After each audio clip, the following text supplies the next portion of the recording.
සමහරලාට ජීවමානව වැඩ හිටපු කාලේ අපිට ලබන්න බැරි අවස්ථාව පියද ඊටාම පහසුවෙන් ලබා ගන්න.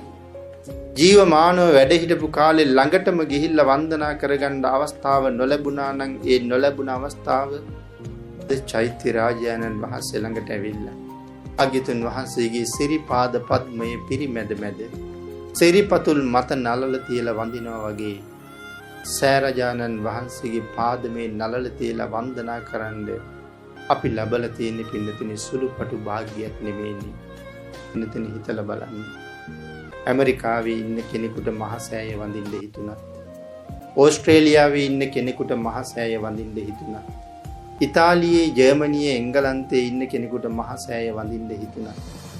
ලක්ෂ ගණන් වියදම් කරලා ලංකාවට එන්න ඕනේ. නමුත් ලංකා වාසීන් වෙච්ච අපිට මොන තරම් පහසුවෙන් ඒ අවස්ථාව උදා කරගන්න හැකියාව ලැබිලා තියෙනවා. භාග්‍යතුන් වහන්සේ හැර වෙනත් සරණක් මට නැහැ කියන සිතුවිල්ල මත පිහිටලා